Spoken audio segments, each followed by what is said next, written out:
Okay, guys, I just want to say welcome to today's Global Connect call. And I'm filling in for Steve Cook today. Steve was unable to make it. And today we're going to be talking a little bit about breaking down some deals or short-term rentals and how to analyze the deals, the numbers, looking at them, the market. We have two guests today we're going to be talking to. The first one I want to introduce is Chike Lindsay. Did I pronounce that right? Yep, you got it right. Close enough. Excellent. And Kelly Johnson. Kelly's going to. She's. Correct me if I'm wrong, but you are a realtor and you've been an investor. You're going to talk a little bit about the market in Tennessee and how hot things are, and a little maybe forecasting a little bit on maybe what to expect coming up. Perfect. Yes. Perfect. Excellent. So, Chike, did you have, I know that you have had a few houses now that you've turned into short-term rentals, and that you have one currently that you I believe, just got up and running that you're going to kind of be talking about today? Yeah, that's right. We've got 4 properties so far. This one, it's been running for a little while. It was running basically the day that we bought it. Okay. But I'll let Kelly go ahead and jump in first and introduce things a little bit. Yeah, I was going to say, if you want to just, before you speak, just give a little quick introduction so that people on the call know, who you are and your background, and we'll go from there. Yeah, absolutely. Yeah, so I'll start. I'll just talk for a little bit, and then Chike is going to do an actual deal breakdown from his most recent property he acquired. I am a real estate agent in East Tennessee, and I do cover the Sevierville, Gatlinburg market, as well as also the Tri-Cities area. I kind of live right in between the two. So I was able to work with Chike on acquiring this last property. But I did want to go just through a few bullet points about short-term rentals and things to look for, and how different markets might offer different kinds of things you might want to look for when it comes to short-term rentals. So I think we're going to be specifically looking at the Sevierville, Gatlinburg, Pigeon Forge market, which is a very high tourist market. It's got a lot of resorts and things like that, as well as the Smoky Mountains that draw a wide range of people. And with COVID, it has drawn even more people because there's a lot of outdoor things to do and things like that. So it saw very little of the shutdown. So it's been increasing in attention. But even before we get started, this may be basic information from people that already have short-term rentals, but I did want to go through just some ideas. In that market in particular, the Sevierville, Gatlinburg market, there are properties that come with a rental history, a verified rental history, and ones that maybe have been somebody's second home or permanent home that could be a short-term rental. Typically the properties that, and Chike, you can correct me if I'm wrong, but typically the properties that have a proven rental history sell for significantly higher than properties that have no proven rental history. So you might, if you're looking for a deal, you might look for something that, you could turn into an Airbnb and get that rental history. However, you have to understand, if it doesn't come turnkey, like fully furnished, you're going to spend a significant, probably tens of thousands of dollars in getting it furnished and the decor up to date. So that could be part of the value if you're buying something turnkey.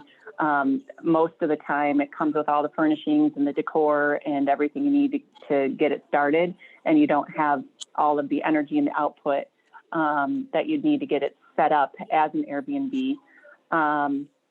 You also want to just be aware of neighborhood restrictions. It's something you need to be very careful of in vetting out during your due diligence process, making sure that short-term rentals are allowed. Also, in that market in particular, there are a fair number of HOAs that are mandatory HOAs. And in some cases, they still may allow short-term rentals, but in some cases, the HOA may require that you use their management company, which could be higher. They may charge higher in fees than you being able to choose your short-term management company if you plan on using that. So you just want to weigh that out when you're looking at purchasing a short-term rental type property. And then kind of one of the also points, I've worked with different investors besides Chike, and some of them have more of the, short-term idea. I want this to be bringing in cash flow from day one and, good cash flow. I've worked with other investors who are more thinking of long-term. Maybe the cash flow isn't quite as good, but if the tourist market were ever to see a lull or a downturn, could that property feasibly be sold as a home? Would somebody want to live there as a permanent residence or a second home, and have it still maintain a good level of value to be resold, not necessarily as an income producing property, but as a home? And there are some pockets, I would say, of Sevierville that the homes are just built only really, as a short-term rental with very little storage, no garages and things like that. So that may not sell as well in the long term if tourism were to go down, if that makes sense. So there's just different strategies and approaches to buying short-term rentals in any market, but especially ones that are very heavily tourism-based for their economy. And then lastly, I just wanted to throw out just a different kind of funding, which I know Chike used, but there is several companies that offer DSCR loans, which can help investors get into properties that may not have the income to show on paper, and their debt to income ratio may not allow with a traditional mortgage. So the DSCR loan stands for debt service coverage ratio. So they're basically taking the verified rental history of a property, and that is the basis for the repayment of the loan rather than your personal income. So if you can find properties that have a good rental history, you may not need any sort of income to prove, and it doesn't go to your personal debt. It doesn't count towards your personal debt for future loans. So those could be things to look into when trying to buy any income producing properties, but in particular, short-term rentals. So that's really all I wanted to say on that part, just to kind of give a real quick overview of how to start looking at some of these properties, but I'll let Chike take it from here to do an actual deal breakdown. All right, if that works. Thanks, Kelly.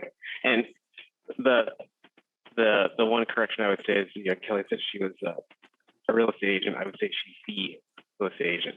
She's been fantastic in a lot of this could not have been done without her. So don't let her humility fool you.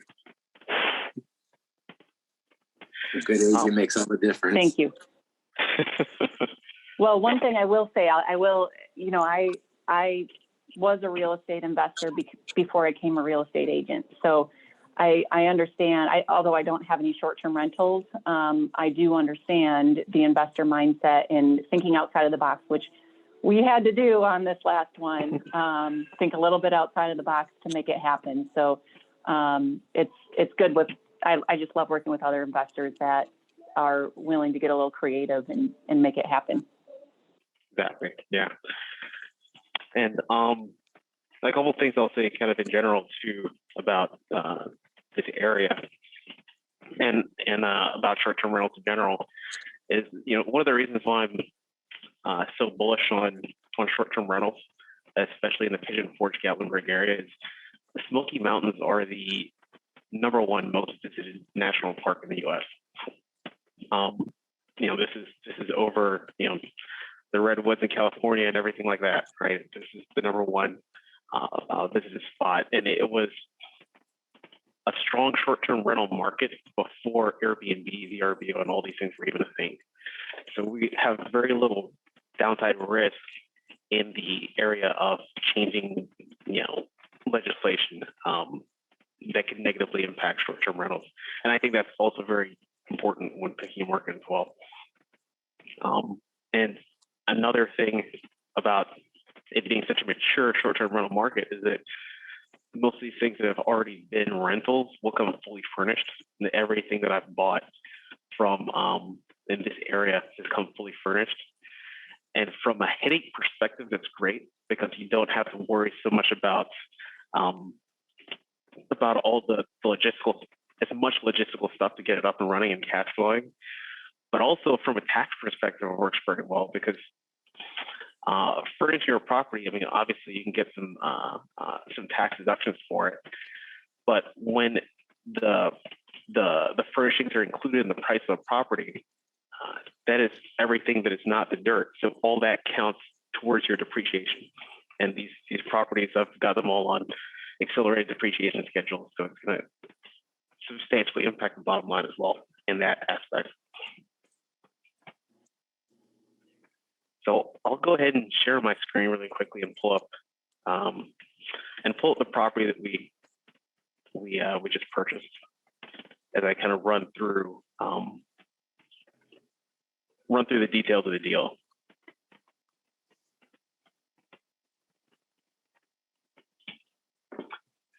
And I don't know how interactive these sessions usually are. I don't have a problem going into more detail if anybody has any questions as we go along.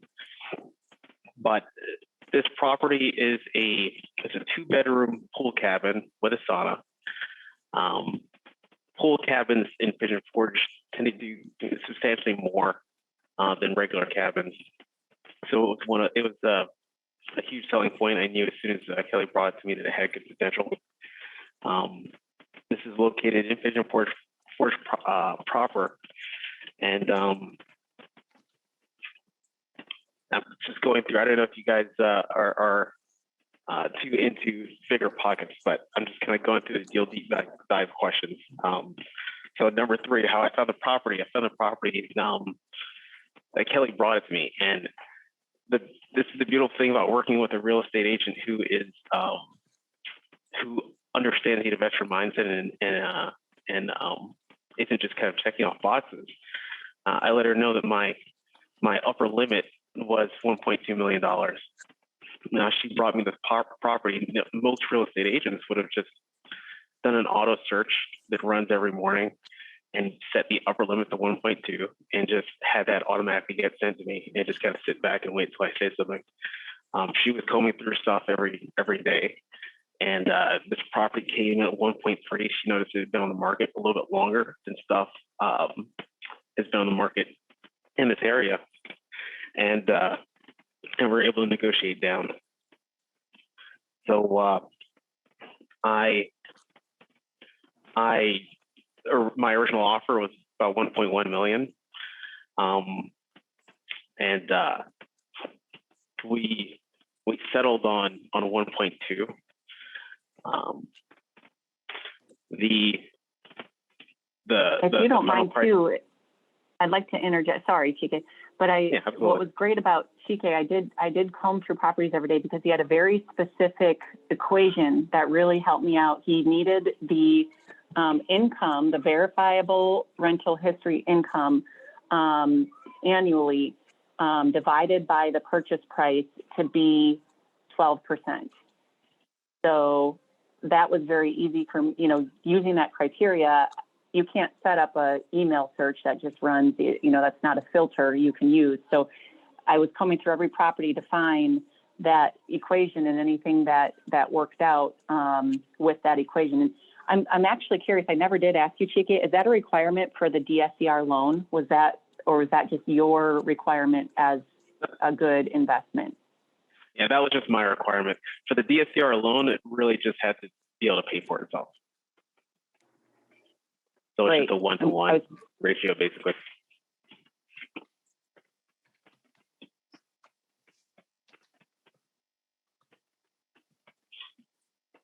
But yeah, like Kelly said, that's one of the things I did. I wanted to make sure that I had crystal clear criteria, and that's what made the buying process, the selection process at least, go so much more smoothly, because it's very easy for me to vet what I think can work, what I don't think will work, and very easy for Kelly to be able to do that too, and give me a short list of what we can look at. So I funded it with DSCR loan. So like we said before, I've got 4 properties in the area, and I have one property that I had about $400,000 worth of equity kind of just sitting in. This was it was a little bit painful to touch it because I had such a good loan on it, but at the same time, it was so much lazy equity that it just made sense to leverage it to scale some more. I had a loan of about 2.7% on that thing, but so the plan was to do a cash out refinance on that, and then use the cash out to put towards down payment of the new property. That the original terms of the loan for the purchase was an 80 LTV DSCR loan at 4.925% interest, and then the cash out refinance was going to be a 75 LTV with 5.175 interest. And this is going through the mortgage shop. The mortgage shop is a mortgage broker, and most of these loans ultimately go to Video Lending, which is one of the few places that does DSCR loans for short-term rentals specifically. A lot of times you'll find DSCR loans for long-term tenants, but it may be a little bit more tricky to get for short-term rentals. So it wasn't smooth sailing. The financing portion wasn't smooth sailing at all. The kind of problem after problem came at us that we got thrown. So the first of which, the most significant of which, was the appraisal problem. So the other properties, it's at Dane Drive, it's the street name, so we just refer to it as that. That property, the Z estimate was $890,000. I know Zillow, obviously they shut down their iBuying business for a reason, so they can't be, their estimates can't be taken as gospel, but I thought we could at least get $850K, get an appraised for $850K. But in order for the deal to work, we only needed $765K. It only needs to appraise for that much. The first appraiser came at $709K, which was absurd. I don't know what he was looking at. I think he just had a hard time finding comps that were relevant. So he pulled whatever he could that would be lower so that he wouldn't get into trouble, and just kind of stuck with that. So we had to throw out that appraisal. Then the second appraiser that came in was actually the same appraiser from the first time I bought the property back in February 2021. And back then they appraised it low. They appraised it at 537 versus the 660K that I paid for it. And I knew there was just no way that person was gonna appraise it for the price they needed when they already had a track record of appraising a low, A, and then B, they had already just appraised it last year, and they were going to feel like they had a hard time justifying appraising such a huge jump over their last appraisal. So we had to get that one thrown out as well, or get that appraisal agency taken away as well. And then we got a third appraiser who finally appraised it properly, and we got appraised for $775K. So during all this, we had to extend the closing date. And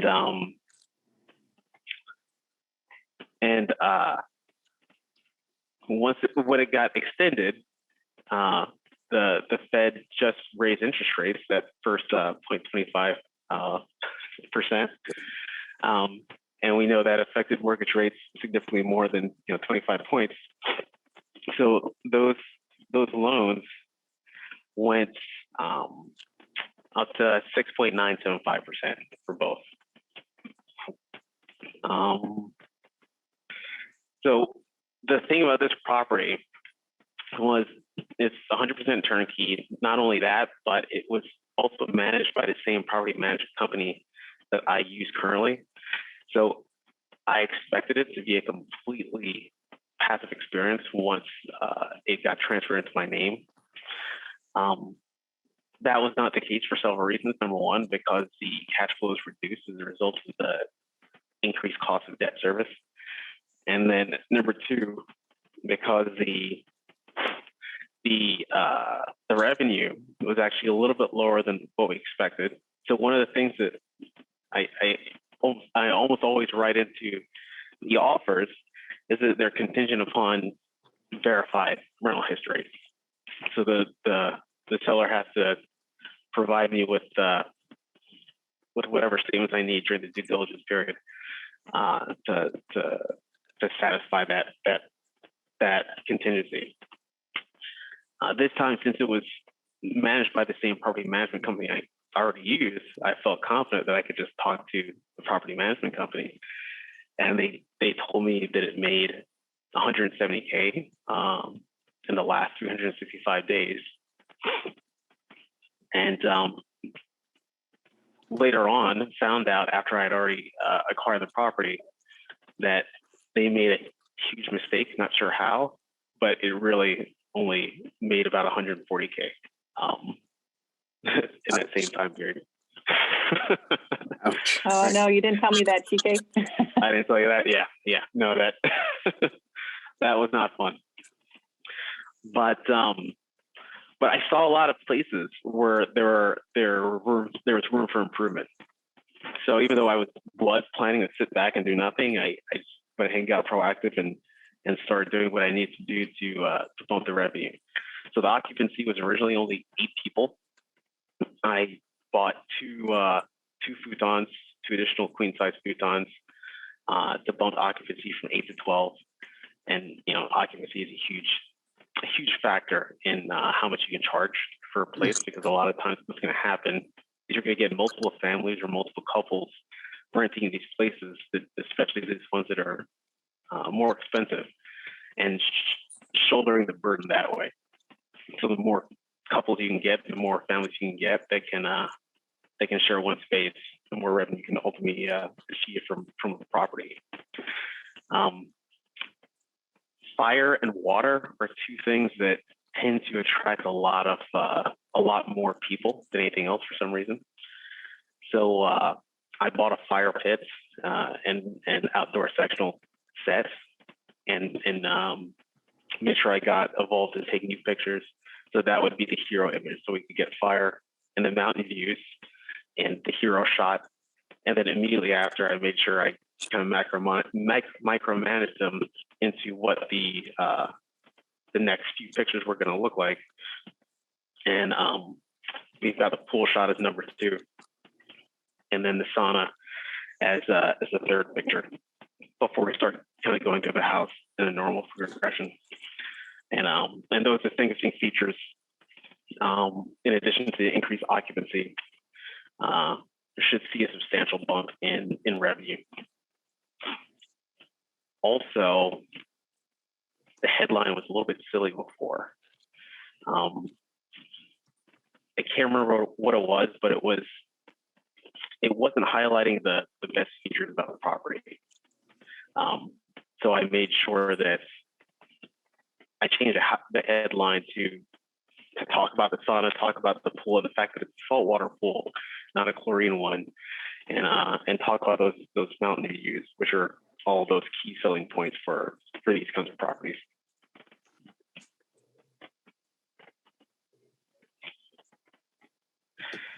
So a few specifics about the numbers. So again, like I said, Dane appraised for 775. Monthly payments for that with the new interest rates are about 4.2K. And the expected average payout is about 10K a month. For this new property, Pulaski, this one appraised for 1.21 million. So it appraised for more than what we bought it for. I put 243K down on this, and the monthly payments are 6.822K, which is about 2.4K more than it would have been with the interest rate that I thought it was going to be. The average expected payouts for this property, once it gets stabilized, is around 14K a month. And yeah. So the bad news that the cash flow for Day and Drive previously was in the 70K range. Now, because of increased debt service, is about 45K. For Pulaski, the cash flow is about 31K after everything is accounted for. So I gained about 31K in additional cash flow from Pulaski, but I lost about 27.5K in additional debt service costs for the cash out refinance. So it looks like the net gain is only about, $4,000 a year in cash flow, but the equity growth is much, much higher. So Pulaski, if we estimate a yearly appreciation of 8.6, just keeping pace with inflation, then we're looking at 103K in year one of equity growth just from appreciation, right? We're not even talking about equity from the debt pay down as well. And then, Dane, the appreciation we're looking at is about 23K a year, 23K next year. Now, just to put this into context, last year appreciation was about 38%, if I'm not correct, year over year. So I'm not going to underwrite it assuming that it's going to do 38% next year, but I think it's pretty safe to assume it's going to be more than 8.6.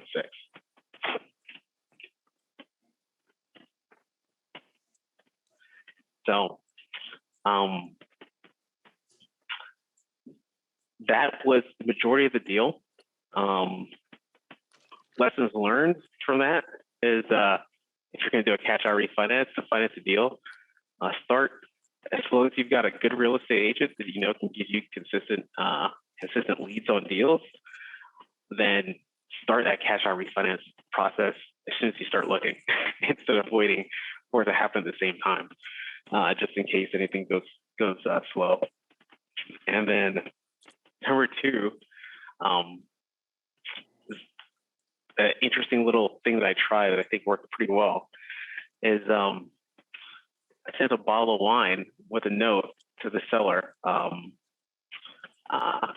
after we got the house, the property under contract, and laid the groundwork for a relationship. And it made the conversation, it's a tough conversation we had to have about the extension of the closing date feel much smoother.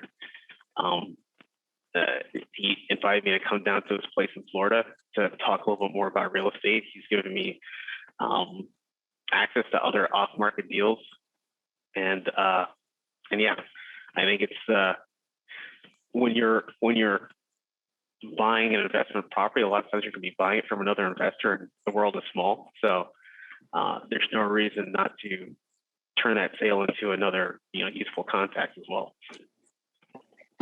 Are we supposed to hold our questions to the end, or can we ask questions along the way? Yeah, I think it's okay if we go ahead and interject a question here or there. Are you okay with that, Chike? Absolutely. I was going to say that you could absolutely do that. Actually, at the end also. So. Oh, okay. Well, I'm so sorry. I had a commitment, so I just now jumped on. But did you choose the wine arbitrarily, or was this like a conversation you had with the seller and you honed in on what was their market, or you just kind of that you find do you switch it up, or do you always send the wine or to soften them up? This is the first time I tried it, and yeah, I just chose the wine arbitrarily. I wanted to get to him before the inspection was done, just in case I needed some concessions. So kind of take advantage of that law of reciprocity, right? So I wanted to give him something first before I was in a position where I had to ask for anything. So it was really based on what would get to him sooner and what seemed a little bit more interesting than your standard, Merlot. Yeah, it's a nice touch. Thank you. It was very well received. Yeah, the buyer's agent said he was very impressed. I mean, it's just not something anybody does. I've never had that experience. So I think that was I think it definitely helped keep this deal together when we needed the extensions. Mm-hmm. That's a fantastic idea. And I guess that's why I was wondering, like, because oftentimes you really don't know anything about the sellers unless you stalk them on Facebook or something, but is just how you chose that. So that was a great idea.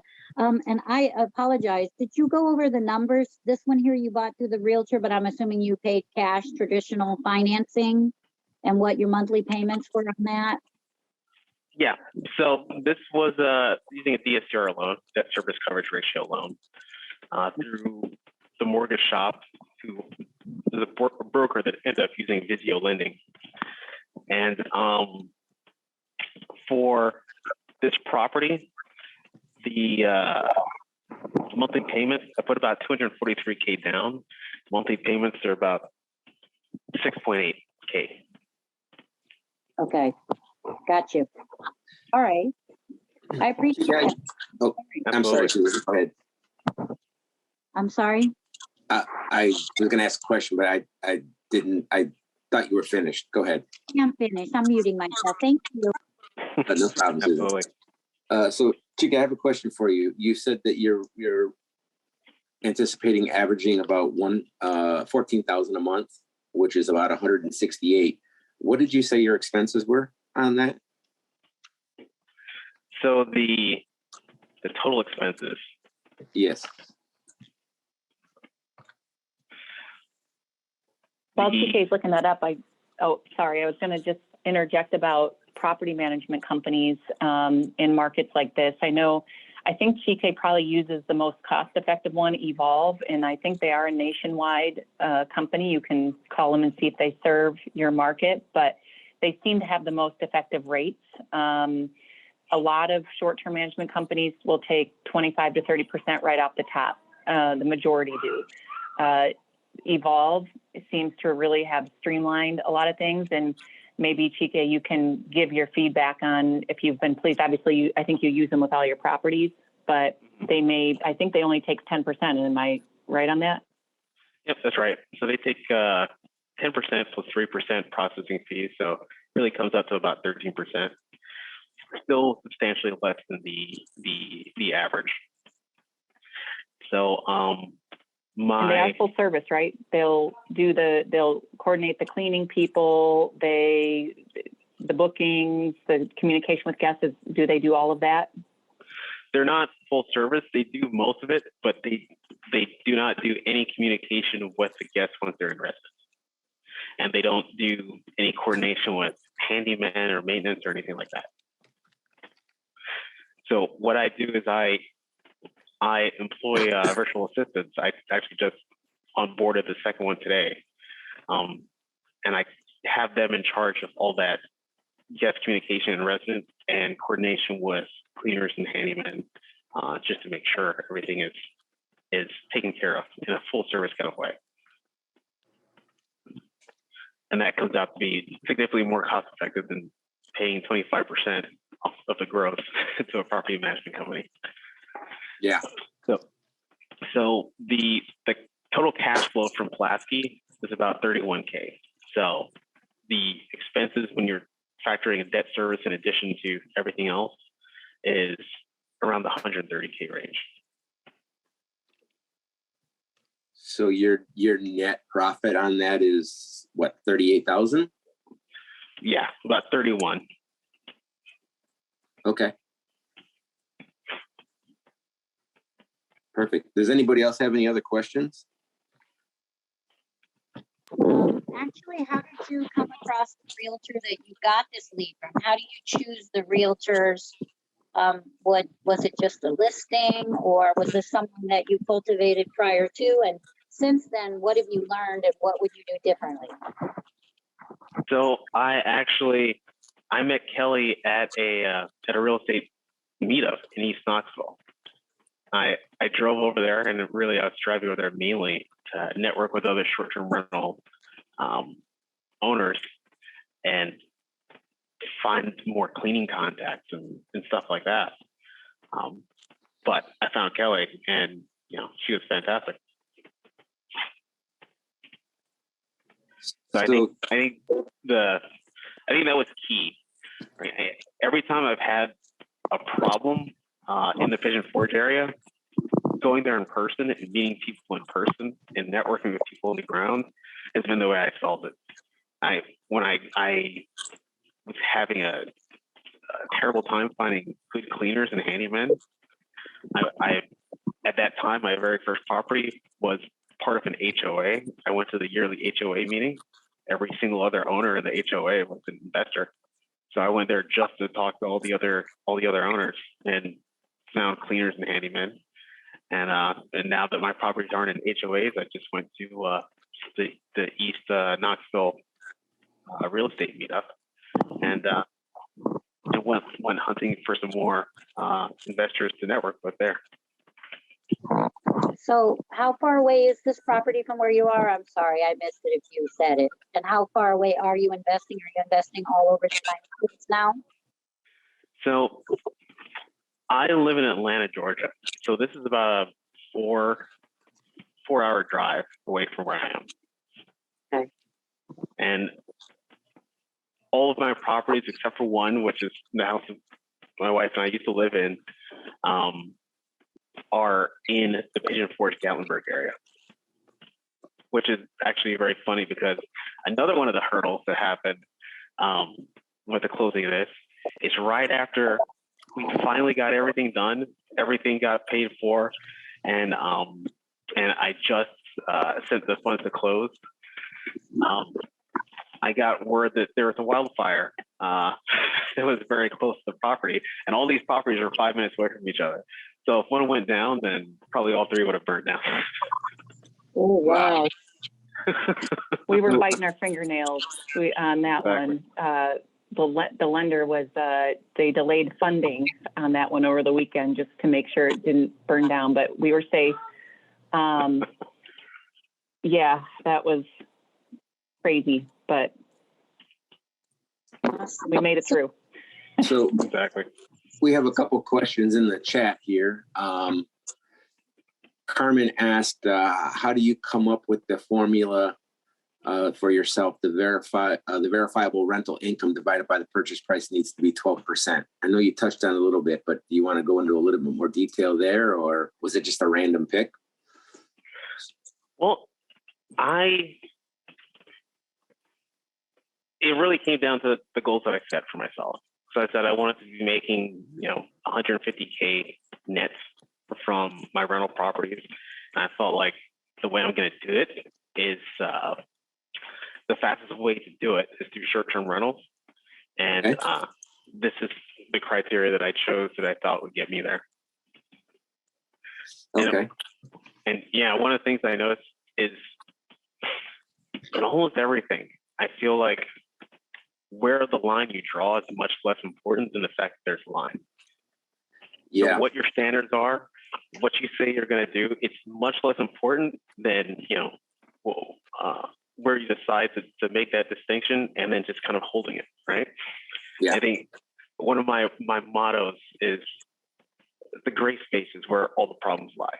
I try and eliminate that gray space. I make things as black and white as I possibly can. And it may be an arbitrary distinction at some point, but it makes decision fatigue much less prevalent and things get done way faster, way better. Yeah. Well, I think a lot of investors don't take the time to set their criteria, right? So that's part of your criteria is the 12%. It doesn't mean that if you find something at 11.5% that you won't go forward with it. But at least it would have to justify itself, right? Maybe like a value add situation or something where, like in your case, you knew that you could add more rents by adding additional beds, by changing the title on the short-term rental sites. So I think a lot of investors just go into the deals without any kind of criteria, and that can be dangerous. If you have the set criteria, it either makes, like you said, very easy to make a yes or no decision. But also if it doesn't, I use this example all the time with students that my criteria for my rental portfolio is I want brick houses with a garage and a basement. Well, I own 2 houses that don't have a garage or a basement, and they're not brick.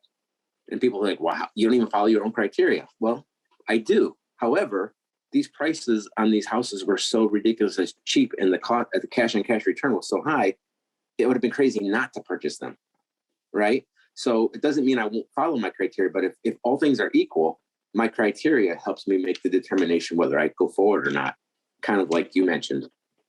So I think it's great. Yeah. And as a realtor, I'd like to interject because I work with investors all the time that have no criteria, and they tend to make emotional decisions on properties. Yes. And you just cannot be successful as a real estate investor if you're making emotional decisions. If you don't have some sort of criteria, you're going to get yourself in trouble. If you think that house is really cute and, and that's an emotion you're feeling, and that's where people, or you just really want to get a deal and you're not actually thinking about it rationally or logically with the numbers. I think that's where investors get themselves in trouble. And so yeah, I would agree with you, Kelly. That can be so dangerous because anytime as an investor, you start bringing emotions into the deal, I think you leave yourself either in a position to make the wrong decision, or either way, make the wrong decision, right? But a lot of times the emotions in it, I think, stop you from thinking clearly and making what's going to be the best decision for your business. So yeah, I think that's well said. All right, we got a couple other questions here. Somebody said, are you overseeing these properties locally or long distance? You mentioned long distance, that you have a property management company, some VAs, and managing them from Atlanta, correct? Mm-hmm. That's right. So Jimmy Green asked, are you using any tools to determine the average nightly rental, or tools to help you determine the price? Well, that's what I use Evolve for. So Evolve, because they are not a full service property management company, because they focus more on acquiring bookings, they tend to do that a little bit better than other property managers, in my opinion. Okay. I see they actually bought Everbooked, which is AirDNA's #1 competitor for short-term rental market data. And my belief is they bought it for the price analysis, to be able to beef up their ability to do better dynamic rates. And sure enough, after they bought them, I got a notification that said they were doing a new way of doing dynamic rates that could increase revenue, 15% or something like that within a couple of weeks of the acquisition. So if I was not using Evolve, then I would absolutely be using things like AirDNA's the dynamic pricing algorithm tool, the Price Labs dynamic pricing, that kind of stuff. But using Evolve, that's one of the main reasons why I use it. And I'll throw another one out there, Rabbu, RABBU.com. It's a weird name, but it is a free. You do not need to pay. And so I have never compared it against AirDNA, but I think if somebody's just looking to kind of get a general idea of a free market analysis on nightly rentals in any market, Rabbu.com is a good place to start. Could you spell it again? I'm sorry. RABBU. I'll put it in the chat. RABBU. Rabbu. Thank you. So I was looking at some of the numbers on that particular deal, Chike, and I don't know if you know this or not, but you're running that new property at about a 21% cash on cash return. Okay. Yeah, which is phenomenal. I mean, that's if I can get a 20% return, on every one of my investments, I'm a happy guy. Yeah, I ran it through the Bigger Pockets calculator before I purchased it, and that's how I came up with the criteria. actually. That's one of the things that led to how I came up with the Yeah. criteria. Yeah, and for those of you that are probably wondering how I came up with that 21% is I took, you said your net profit was about 31,000, and I divided that by the 144. I think you said that you had into it for your down payment and that. So the 31,000 divided by 144 is 21%. And I know you probably had some additional costs. You said you put some futons in and upgraded this and that, but year on year, those expenses aren't going to keep occurring. So if you're averaging 31%, you're operating 21% returns, which is, again, phenomenal. I'll take those all day long. Actually, it was 243 that I put down. Oh, 243. Uh-huh. Ah, okay. Oh, you're correct. What was the 144 I had? Not sure. Oh, you know what? I think that was the previous rents calculations before you increased them to 168. Yeah. Yep. Okay, so we have another question here from Pat. Just looking at the approach for the first time, so my numbers are much lower. Is there a different strategy for short-term rental for, say, traveling nurses or who would be staying for several months at a time? Kelly, I don't know if you want to maybe touch that, or if anybody else on the call, Chike, if you have any input there. Well, traveling nurses, that's actually a totally different kind of, that's actually a totally different market. That's what we call medium-term rentals. So medium-term rentals are great for getting around regulations as well, because these cities that have come up with regulations that, you know, severely reduce your ability to profit on short-term rentals, they typically have no problem with medium-term rentals. And I believe the idea is that there's the conception that short-term rentals take away the available space for people who need somewhere to live. Yeah. But, you know, traveling nurses are essential people that are living, albeit temporarily, in a certain area. And it's something that anyone would be crazy to restrict. So medium-term rentals are a lot safer in terms of that. If you have a short-term rental market that is not mature and you don't know how legislation is going to change and impact that, it's kind of a happy medium between the two. You get a little bit more revenue than you would on a long-term rental, but you're not going to get as much as with a short-term rental. Yeah, I think like the properties that you have are strictly short-term rentals. I mean, they're in the Smoky Mountains, you know, that you're not going to get a traveling nurse most likely coming through there. But in other markets, I know other investors will Airbnb it, and then all of a sudden they'll get an offer from a traveling nurse to do it for, you know, to keep it for 3 months or something, and we'll change it. I think my input on that question would be, I think you have to look at the overall numbers and what you're looking to pull out of it. If you can get 100% bookings for 3 months, but you're making a little less on an average per night, you know, in a lot of cases, it may, you know, if you're at a 60% occupancy normally, you might make more with the traveling nurse and only have one person in and out and not have to worry about the cleaning. So I think it's a case by case situation. I don't know that you can do an overall blanket answer on that. Like, oh yeah, this is perfect. If you have, you know, a traveling nurse, you're gonna, you know, 50% of the time you'll make more money. I don't know that you can actually break it down to that, you know, that fine of a detail. I think it's going to depend on your location.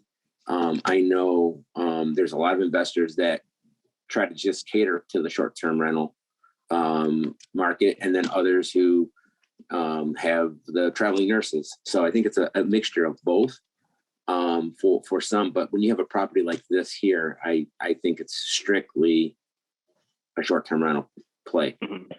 Yeah, it's very market dependent. The nice thing is if you're not 100% sure, you don't have to choose. I've got people in my mastermind group who they do both. They have a place that maybe predominantly set up as medium-term rental, and they use Airbnb to fill in the gaps. They get the 3-month stretches, and then when there's no one there, they have some short-term rentals in there. Yeah, exactly. So, that's what I've seen. So I think. Well, just go ahead, Kelly. sorry to throw one more thing out. I mean, and nurses aren't the only people that travel. You know, there's corporate rentals too. So it would be a different form of marketing. But if you get a relationship with a large business, like I know in Kingsport, Tennessee, there's a big Eastman chemical plant. I mean, just huge. It employs, I don't even know, tens of thousands of people. But people are always coming in to do business with them long-term or short-term or on different projects. And you get one client like that who will, you know, maybe pay you a certain set fee per month, which is more than what you'd get on a long-term rental, probably less than what you get on a short-term rental, but it's more of a guaranteed. And a lot of times they'll be responsible for, you know, cleaning it as well. It just depends on what your arrangement is, but that would be another potential market to consider.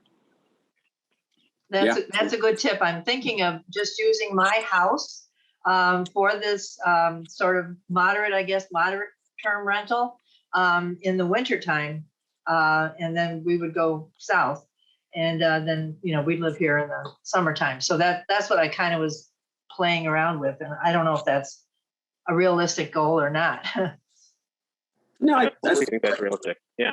Yeah, I agree. I think it's there's an opportunity there. You know, if you're going to be living in the house, you have to, you know, if you're going to be vacant, then it opens up a few opportunities.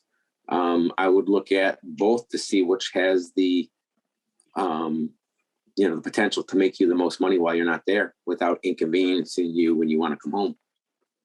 Okay. And there's very little downside to trying.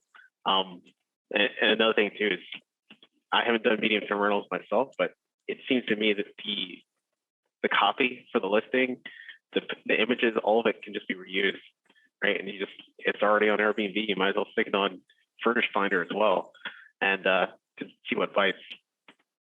Yeah. One additional comment about the medium-term rentals. This is Steve from Des Moines. I have 9 short-term rentals in this market. Yeah, I would agree that you make a little less per day with the, you know, nurses and 90-day stays and that sort of thing, and all the benefits of not turning in every day. That also, the thing I wanted to mention is for people, for example, Pat, who might be interested in those medium-term rentals. One of the websites that specializes in those folks is called Furnished Finder, furnishedfinder.com. What they're doing is they're marketing their services to medical traveling nurses, radiologists, you know, the whole group. And then they try to set up people, places to stay in each city. So you sort of sign up with furnishedfinder.com. I'm not currently with them. They do charge a fee, but I believe it's a one-time fee. And then they basically feed you people who are coming to that particular city to do that. So that would be something to look into if you want to kind of tap into a market of people that are being consolidated and provided to you for your particular property. Great. Thank you so much. I'll just add to that, Pat. This is Shannon. I use Furnish Finder. I have quite a few properties that are on there. And I started out doing short-term, but really moved to corporate. Midterm rentals is kind of where my niche is. So I can definitely help you with that. And if anybody else has questions on that, I would definitely help with that too. They Great. do really well. And even in Wisconsin, I had actually typed in the chat, people love Wisconsin in the summer, not the winter. I did an accident there, but but the winter is good, and we could definitely, you could definitely fill that easily. I have no problem with, and it's not only nurses, but I get a lot of other people traveling now. Oh, great. Great. Thanks, Shannon. And Pat, Jeff mentioned here that also sometimes the travel nurses will just rent a room sometimes. They don't have to have the whole house. So that's, I think, valuable for you in that particular situation. Yeah. Okay. Lots to think about. Yikes. Yeah. I just had a question about when you, Susan, you broke up. you know someone for your down payment, or how did you source your 220? I think you said 223 is your down payment. 43. So yeah, that was funded through a cash out refinance of another property I have in the same area, and that property it had about 400K of lazy equity in there. So Perfect. I felt like I would be crazy not to use it, even though Yep. I had just a fantastic interest rate that was really hard to let go. Oh yeah, no, for sure.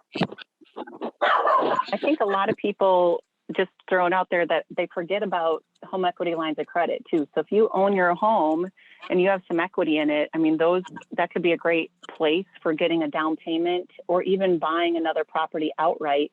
Home equity lines of credit tend to be, I haven't checked it recently, but the interest rates tend to be lower than what the current conventional rates are. And there's less loan origination fees, significantly less, thousands of dollars less on the loan origination fees. And it's usually pretty simple. It's just an appraisal on your current home, or maybe it's another property that you own, but that could be a source for a down payment or possibly outright. Then you can actually write if it's enough to cover the purchase of a property, that's essentially a cash offer, since it's cash from your other home, and it can help you get a little more competitive price because sellers like cash offers. Yeah. Tapping into your equity on your personal residence and or your investment portfolio is certainly an option. And as Kelly just mentioned, it's a great opportunity to put some money to work that you may not have been thinking about. However, I would also just caution you to think about where does, like, for those of you who are in life and era, where does that fit into your vision? Is the risk worth the reward? Things like that. Obviously we focus a lot on trying to be, debt free or living in our stage 4. So it's a toss up. Many investors have done very well with a highly leveraged portfolio, but with the turn of market that might be coming in those are things just to consider. Not saying they're right or wrong. You have to do what's right for you. I mentioned on a different call, that I'm actually, like Chike, looking to tap into some of my equity on my rental portfolio to invest into short-term rentals. So the idea is not a bad one, but I would just caution everybody on the call to just kind of look through your own numbers and make sure that it makes sense for what you're doing, especially if you don't have experience in short-term rentals. It's not like you need a major, degree in the education of it, but at the same time, there is some risk involved. It is, picking the right property in the right locations, the right markets, etc. So I just want to kind of throw that disclaimer out there. And I totally agree with the idea of looking at your goals first, your overall goals first, and making sure that those decisions are in line with those. Because for me, one of the reasons why the cash out refinance was the option that we went with was because the previous property was under my personal name. So yeah, I have to pay a higher rate now. I had a fantastic rate before, but now I refinanced it into my LLC. So I reduced my exposure from that perspective. And then also with it not being in my name, now my personal DTI is lower, and my wife and I can more seriously consider buying something for ourselves living. That's a little bit more in line with what we have envisioned. Yeah, that's pretty cool. Oh, go ahead, Kelly. Sorry, one thing I want to throw out just about financing too, now that interest rates have gone up, if there is an existing loan on the property you're trying to buy, if the sellers have an existing loan, and you have enough cash to make up the difference between whatever they owe on their loan and whatever the agreed upon purchase price is. And if their loan is assumable, that could really sweeten the deal for an investor. Now, it takes a few more hoops. Not every loan is assumable.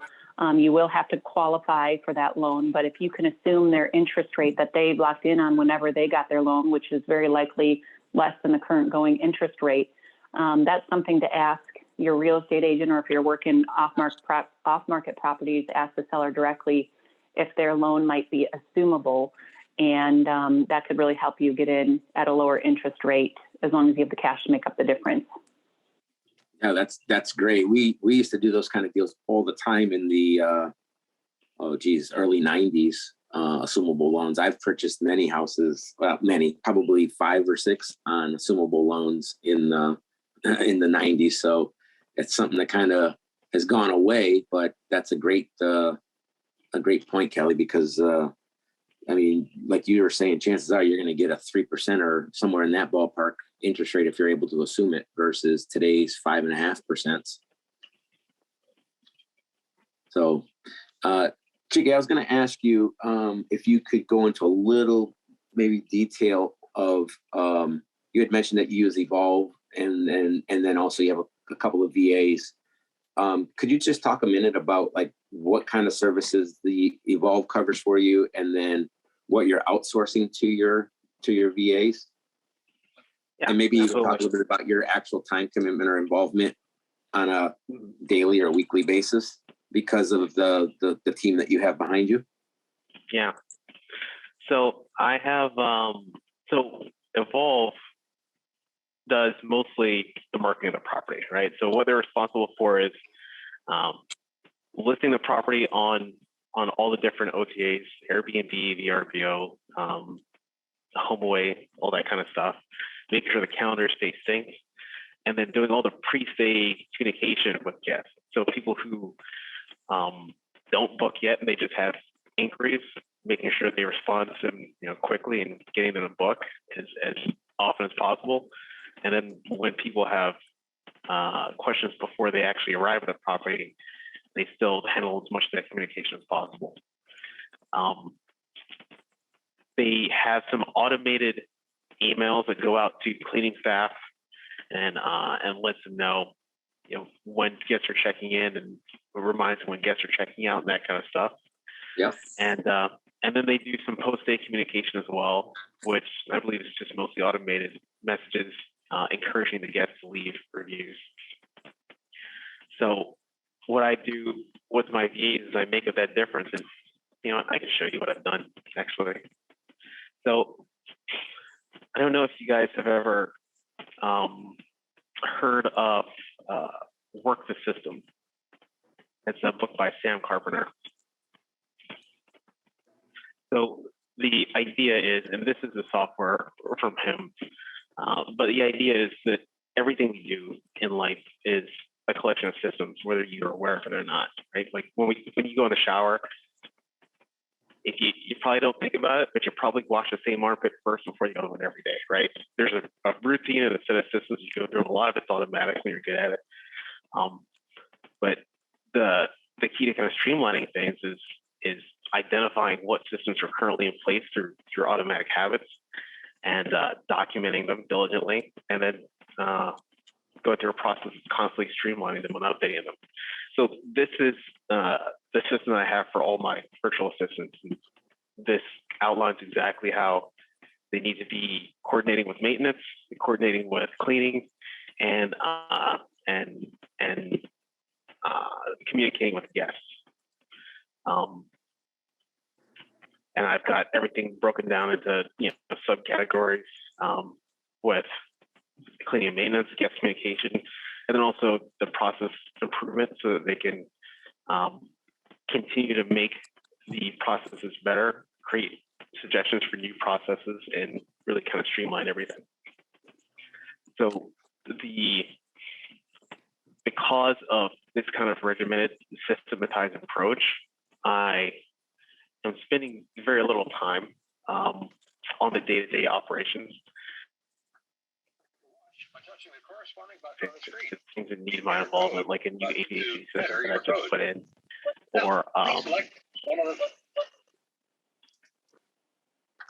or bringing on a new cleaner or something like that. Can you mute your phone, please? Thank you. Now, please pull forward slowly into the wash.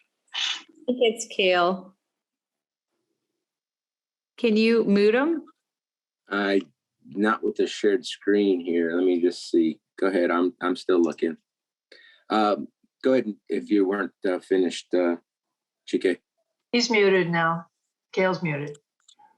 Got it. But yeah, so my my time involvement on the day-to-day operation is, I'd say less than 3 hours a week. That's great. So when you are you paying the VAs like by the hour? Are they paid by the booking? How?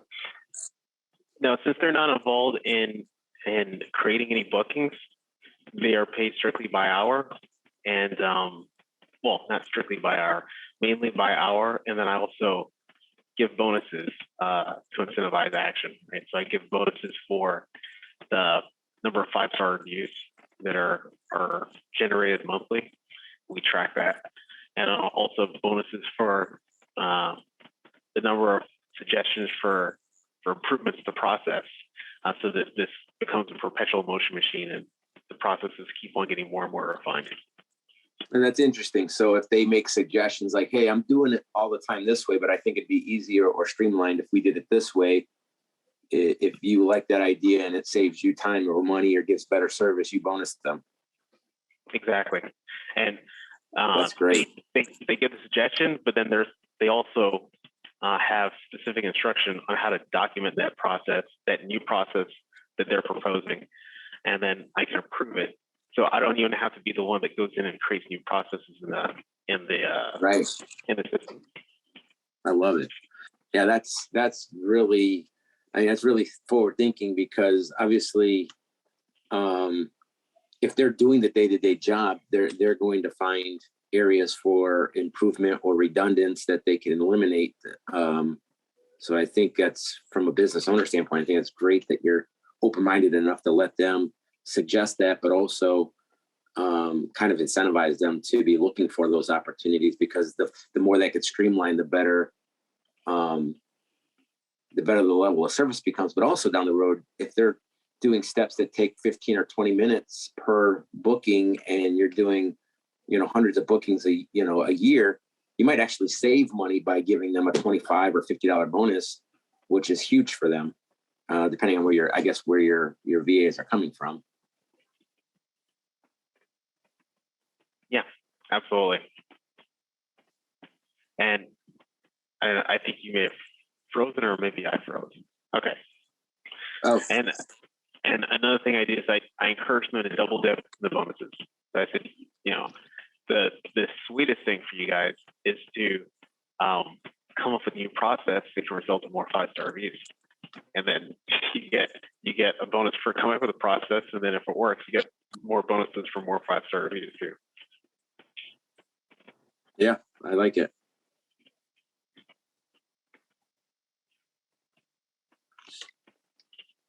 Are your VAs on call 24/7 for guest communication? Yeah, they are. So there's not a whole lot of things that happen in the middle of the night, but I tell them that it's a possibility. So they should be able to handle that. That's excellent. I love it. I think fully automating your air or your short-term rental business is 100% doable, but I think it definitely, it's just talk about creating passive income. You're going to have some involvement, but this is a great way to make some significant, for the most part, passive income without having to have a lot of time on your own to do it. You could do this and work a full-time job if you still had one. Mm-hmm. Yeah, and I do still have a full-time job. So I implemented this system right before Christmas, and I made sure I spent Christmas with my wife and my mom, and I made sure I was like, look, I need you guys to realize something. So there's 3 properties online right now, and I haven't been distracted once. And this is the busiest season for short-term rentals. Yeah. So, like, you guys thought that I was just doing stuff just to do stuff, but I systematize in such a way that I can step away and I can actually spend the holidays with you guys Right. completely focused. No, and that's the way we try to design our lives, right? So that we can live our life and let the business support it. And that's a great example of that. Steve asked the question, how do you track your VA's time? So I'm using Upwork predominantly. I've got one VA who requested to be off Upwork, and she's been very good. So I'm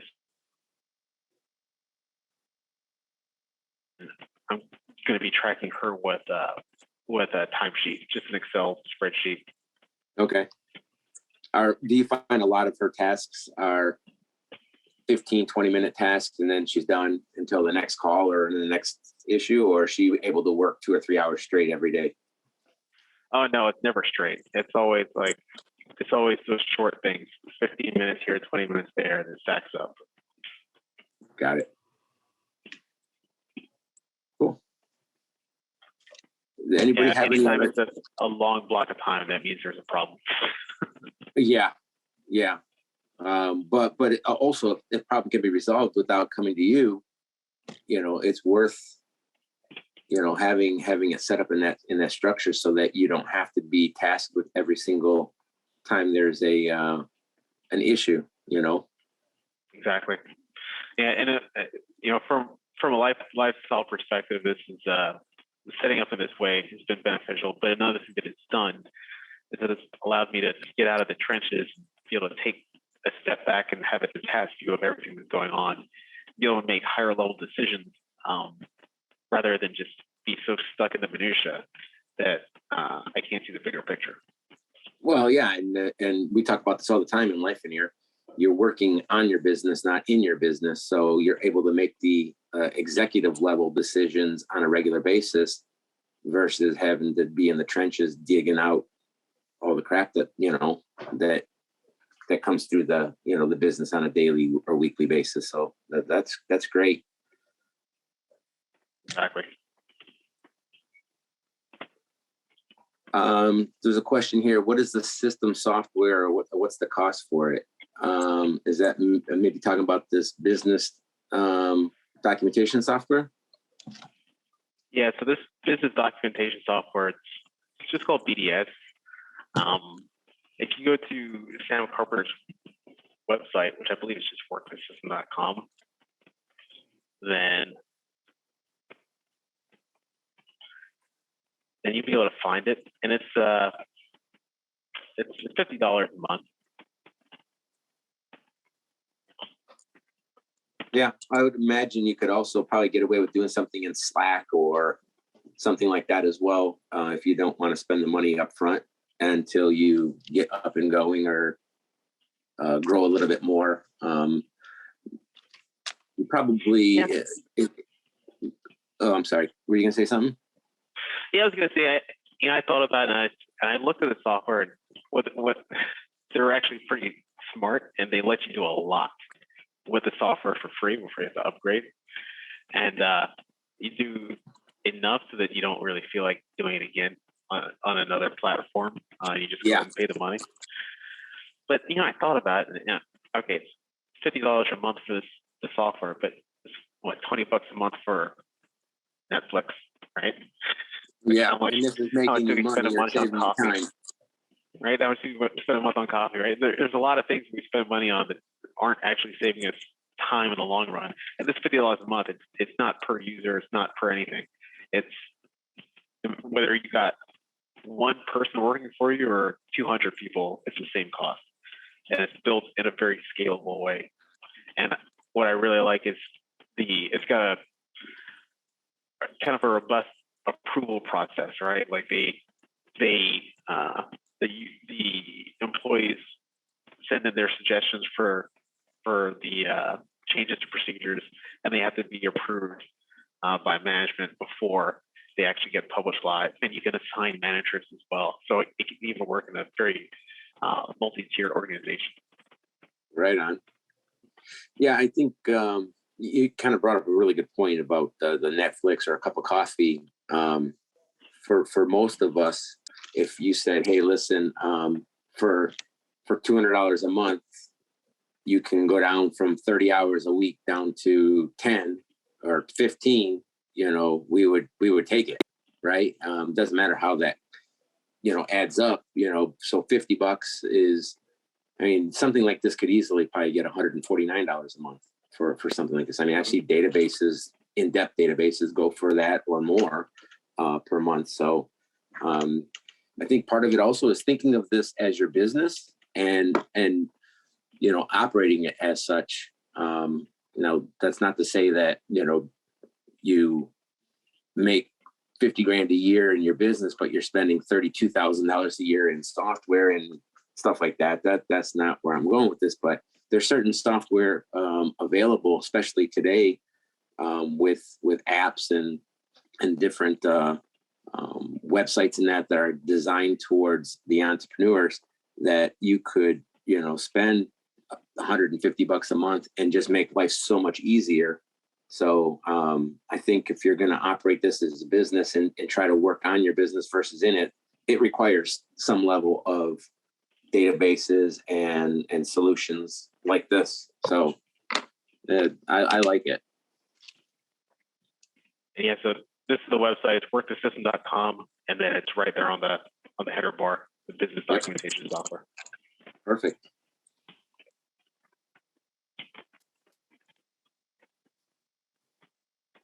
So we're coming up on an hour and a half. Does anybody else have any other questions for either Kelly or Chike?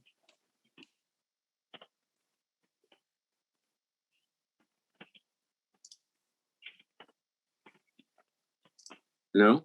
Okay. Guys, I'm sorry, it took me a second to get off mute. I got a quick question. This is Cale Shore. Tanya and I are looking at a short-term rental property, multiple units on it. And we're like, we don't know what we don't know at this point. We're super fresh in this whole process of trying to evaluate, is this a good deal? We're emotionally tied to the property, which we recognize, and we're trying to get as many outside perspectives as possible to minimize the emotion effect on things. But I guess, is there kind of a good rule of thumb or a good way to start to evaluate? I mean, yesterday we sat down, and we've done it several times now, but I put it in a spreadsheet yesterday of what we anticipate revenues and how many nights we expect to rent and what we can generate from a gross, and then estimating some of the expenses. But beyond just the high level napkin kind of calculate some numbers, are there some more things that you'd recommend looking at or considering or taking a look at? I mean, it's already in a tourist area. So you talked about the Gatlinburg area and Sevierville being kind of already an attraction area for the Smoky Mountains. We've got that piece there. It's got an existing model, but the existing model is month to month. The lady just chose to go that route because she didn't want the hassle of the turnover. But there's so much more opportunity in a short-term rental market with this property. Are there some things that you'd suggest to have us dig into a little bit more, or that we might be looking past, or and again, take it from the fact that we're brand newbies. We're kindergartners in this process. We're not in high school yet. Okay. Well, thanks for that. Well, I would ask you this: does it cash flow as you said it's month to month right now, so this isn't a long-term rental either. Then it's just month to month leases. How's it working currently? It's paying what her lease is, but that's it. I mean, and her lease on the property from the owner is minuscule. I think she's got to cover like $5,500 a month. The property is valued somewhere. The initial conversation started at 1.2 million. 900,000 was thrown out the other day as a potential other buyer is interested. So there's some moving pieces to this that somewhere between 900 and 1.2, and they all might be way overvalued for the property, and it might just make it not a good deal. So I guess we're trying to figure out, what does this look like? Is this really feasible, or are we pie in the sky and we're way off our rocker? Kyle, what's the area? Can you hear me? Yeah. Yeah. We can What's the hear area that's in? I'm sorry, say that again. What What's the area? area that it's in? It's in the central Wisconsin area. Wisconsin Okay. Dells. So, Kyle, I have a question for you. She's used to renting this place month to month. Could you not go in and arbitrage this and maybe make her a 1-year lease? And then that way you don't have to purchase it. Test it out after a year. If everything's great, you could buy it, but and maybe give her like a lease option or something that you option to buy it. If things work out, great, you go forward with the buy. If not, you might make more arbitraging it than buying it with today's rates and using a couple $100,000 worth of down payment, etc. Unless she has to sell. So the current owners are they're leasing it to another woman, and she's under a 3-year lease. That 3-year lease has 1 year left. She's failing. She's obviously not making enough money, or manages it poorly to stay up on her rent. So she started off a month behind. Now she's kind of bouncing 2 months behind. The neighbor has been talking with the owner for a couple of years and messaged him the other day. So he's sitting down with her tomorrow just to hear what she has to say. We've tried to we've been talking with them for the better part of almost 2 years now.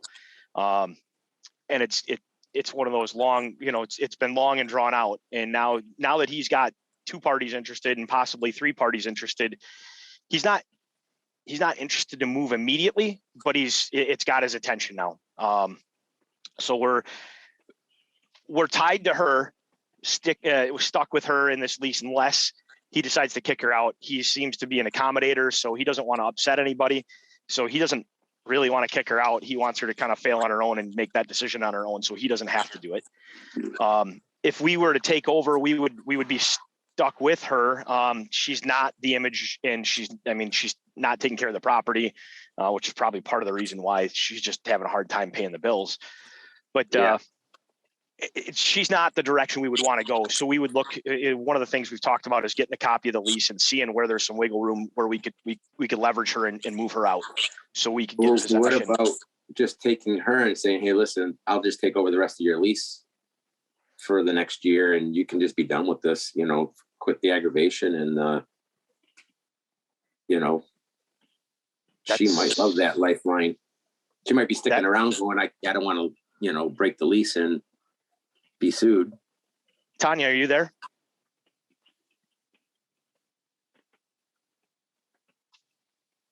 I think Tanya's on the call here. But that's something we hadn't thought about. I know that he wants a clean deal, but he also doesn't want to kick her out. But if instead of going through to him to try to take over, go through her and see if she's willing to just kind of roll over on that and let us take it over. If she's willing to walk away and you take it over, now that gives you a year to build rapport with the seller. Hey, make my rent on time. I've improved the place, made it look a little cleaner. Hey, now I want to extend this lease for another year or 2 years or something. Yeah, I would exercise that as an option. Maybe you want to assume that lease as a kind of a lease with an option to buy to hedge against possible appreciation, and there's still the risk of interest rates, but you could at least maybe not have to pay so much more after the year is up, based on how it appreciates. Well, what I like with that idea as well is that you don't have to wonder what the numbers could be. You're going to know what the actual numbers are because you're controlling them. Right. That and the interesting thing is we had offered to him that we just take over, because he had mentioned about 3 weeks ago that he was going to probably issue her 30 days and kick her and her tenants out. And I said, well, would you be interested in us taking over her lease? And he said, no, from that angle, going through him in kicking her out, so to speak. But I'm wondering if he would be more amicable to, me working with her and, like you said, giving her that lifeline to say, hey, I know you're struggling here. We'd be happy to come in and take over on this, get you out from underneath that weight. And then come to him and say, hey, listen, we we were able to discuss with the current leasee that she's willing to subrogate and just let us take over. Yep. So she's doing a lease in order to arbitrage it as an Airbnb. Correct. Yeah. Okay. So the property has a tavern that she's running. It has a 900 square foot cabin that her and her mother live in, and then it's got 4 other cabins on the property that she, instead of short-term renting them, she made it a month to month and basically rents out to local transient help, people that are in town working for the summer. Okay. And how are you estimating the profitability? When you say how are we, what's the number look like, or how are we calculating? How are you calculating? Really what I looked at her base, it's enough to pay her what she's got right now. The tavern should realistically just be the gravy on top. So what I'm taking is she's charging $850 a cabin right now per month, and that pretty much covers her nut, with the exception of a little bit to wiggle on. I'm looking at I'm using the figure of about 100 nights a year on each of the 4 cabins, and about $179 a night for rental there. Okay. And then we're looking at some value add on some other pieces that are pretty low hanging fruit that's really just sweat equity. There's land there right along the property that would suit really well to just like primitive campsites, and those rent for in that area. They're renting for about $59 a night. How did you come up with $179 a night? They were renting They were renting previously about 3 years ago for $150 a night. We've got some friends that own some very, very like literally plywood cabins, and they're renting, but they're part of a little bit bigger resort in the area, and they're renting for like $179, $189 a night, and there's nothing in them. These are furnished, nicely. There's one single bedroom, bathroom, full deal, where the other ones are just a cabin and you have to walk across the parking lot to the bathroom. Right. So yeah. So we just guessing really is just to be real honest, just kind of taking a shot in the dark, throwing a dart at the wall. Sure. Yeah, I mean, I think you should look into some of the other sites that calculate the average nightly rental rate in the area. AirDNA and Rabu okay. was recommended on this call today. So I think that would give you the opportunity to maybe get some actual data that is current with regards to what you can anticipate. Are you looking at a 40% booking or 60% booking, and what the average nightly rate would be, per cabin? Do the cabin sleep 1 or 3, right? And that's going to obviously have some fluctuation in what you can get. But, if you're looking at 70, 80 grand a year, and did you say they're paying $5,000 a month in rent? That's what she's paying right now in rent. Yeah, that's 60 grand there. So, I mean, there's not a lot of fluff there. Sure. If my math is correct, you said 100 nights times 179, right? Correct. Times 4. Times 4. The larger cabin I think would be in the 220 range, 220 to 239 range. Okay. That's 2-bedroom. Okay, and so is that a 5th one then? That would be a 5th one. Got it. I'm just looking to see here. I can kind of run through what I came up here. So on the campsites, let's see. Okay, so the cabins and large cabin and outdoorsy camper, we figured 105, 350 in gross revenue, and 179 times 100 nights on each of those, 250 on the large cabin, and 175 on the camper for 50 nights. And then we had 6 campsites and an RV site. The campsites were $60 times 50 nights. The RV site was $99 for 50 nights. And then we had some value add extras pontoon 250 a day for 50 days, kayaks 40, paddle boards. And then the tavern was kind of the gravy on top. And the tavern we calculated out, I think, pretty conservatively at about another 96 for the year. So it gives us a total of 252.4. Okay. On all profit centers. And then obviously you got to take all the expenses and stuff off the top of that. Correct. Yeah, I mean, that's something I think that would probably be a little bit more in depth in this call to go through. Yep. But I mean, the rough numbers that you're throwing out there tells me that there's definitely some meat on the bone there to dig a lot deeper and dig into it. Your coaches, Jackie, who? Brett, Steve. Got it. Yep. I would get with them. Have you looked at these numbers with them? We not the numbers yet. We've been talking high level, and we talked with Jackie yesterday for a little bit just on some of the dynamics of the deal and this neighbor kind of coming in from the backside and kind of upsetting the apple cart a little bit.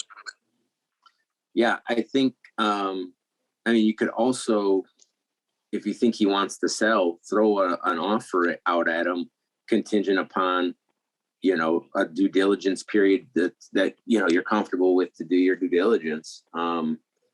And it doesn't sound like he, with what he will save on commissions and things like that, you may be able to negotiate something down at a lower price or something. You could get creative with this guy, I think.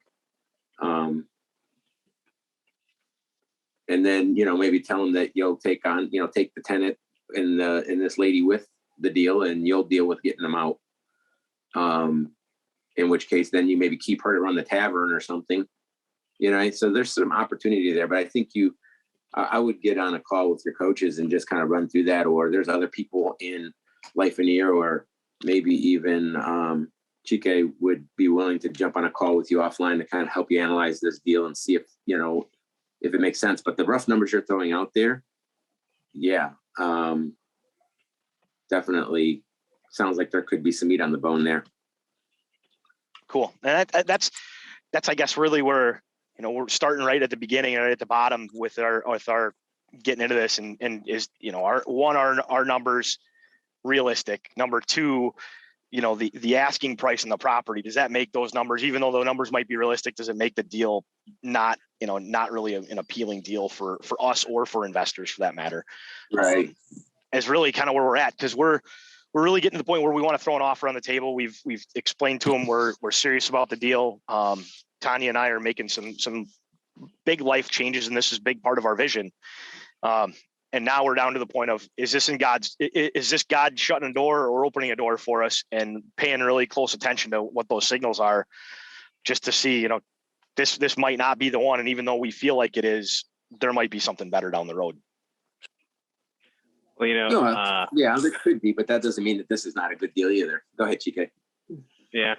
I was going to say what the last comment reminded me of. I don't know if you read Sam Zell's book. Am I being too subtle? But he was talking about this parable about this guy who was in trouble, and he was praying to God. He's like, "Please, I need to win the lottery, or my business is going to fail." And he kept on praying, and he kept on praying. And then one day he heard God's voice. He said, "Milosh, gotta buy a ticket."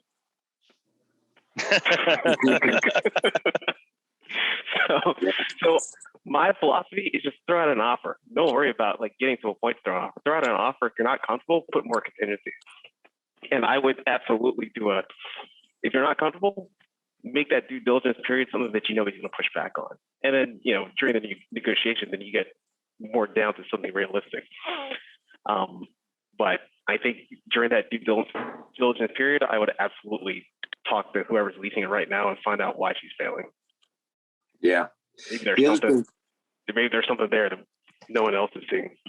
Yeah, and that's good advice. The other thing, Kyle, is I'm assuming that you only are using 100 nights a year because it's not insulated, so wintertime is not really an option. No, it is year round. They're all insulated. They're all heated. They're all got air conditioners. They were all redone about 5 years ago. Then I would, how'd you come up with 100 nights? I would think that that's low then, because you have like snowmobilers in the winter, or, skiers or cross country hikers in the fall, spring. Sure. Campers in the summer. Just trying to be conservative, really. I guess I figured, out of the full year, 365 days, that if we rented a third of those nights, that's a good entry point. And obviously we look to grow that to more, but that was just a conservative estimate. Yeah, I would try to look at one of the paid sites to get an idea and zero that into some actual numbers that you can anticipate based on other rentals activity in the area. I think based on what my friends that own a couple similar resorts in the area have shared, I mean, they're booked out and they're moving to 3-night minimums just to try to capitalize. And so there's definitely a market, and I'm looking at some of the indicators with the economy and going, geez, what is this going to do to a short-term rental market in the future? A lot of our traffic comes from Chicago. If people have $10 a gallon gas, are they going to still come? And does this model fit? Well, I think it fits probably more so than the $300 a night water park pass.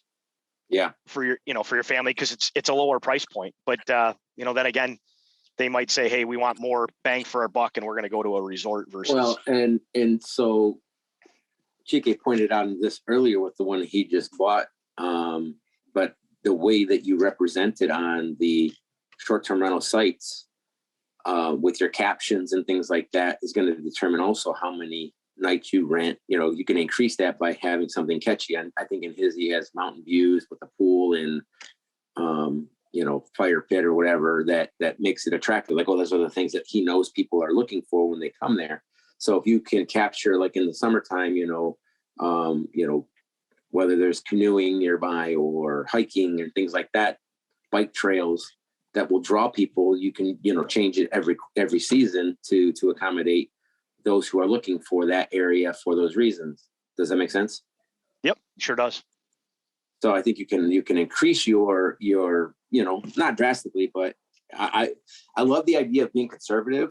But if you're being conservative, just kind of grabbing numbers out of thin air, that can be dangerous. You could pass up on an awesome deal that way because you're being overly conservative. I would look at going to like AirDNA or one of these other sites that you can capture some actual data from actual rentals that have happened in the area, and then be conservative with those numbers, right? So if they say that you can get a 60% booking ratio, which is like 200 nights a year, maybe you go down to like 175 or something. That's your conservative number there, but it's based off of actual numbers. Also, how are you planning on managing it? Good question. We've been debating. Evolve came up the other day. Is that what you're looking at? Like management software, boots on the ground? Well, yes. The reason why I brought it up is because that's another resource for hard data. So whoever is a possible candidate for managing it, also go to them and say, what do you guys see in this area? Gotcha. Okay, that's good to know.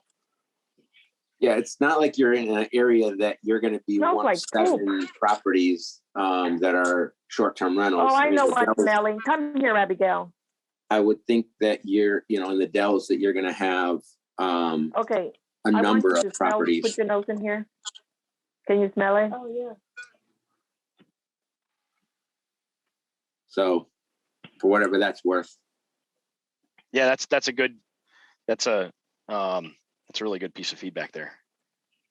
Cool. Awesome. Yeah, I appreciate you guys taking some time to answer some of those questions. Not a problem, Cal. Chike, do you mind getting on a call at some point in time together? Yeah, sure. I can do that. Awesome. I appreciate it. No problem. Excellent. Does anybody have anything else that they want to ask before we wrap up the call? No? I just want to give a special thanks to Kelly for her input and time on the call today. And if you're looking for any properties in that area, I would say that she's probably an excellent resource based on the testimony that Chike gave. And Chike, we'd like to thank you for your time and answering the questions that you did for us with regards to what you're doing and how you're doing it. And I think this was an insightful call. For whether you have experience in short-term rentals or not, I think this was a great conversation that opened up. I've got some experience with it, and I learned a couple things myself. So this is really a great opportunity. You know, these calls like this, I would come back every month, because every month we have different topics on this call. Steve does a phenomenal job facilitating these calls. So if it's not already a bookmark in your calendar, I would add it and kind of go from there. But I just want to say a special thanks to Kelly and Chike. Thanks, everyone, for taking the time. It was great to be on. Thank you, Kelly. Next month. All right, thanks, everyone.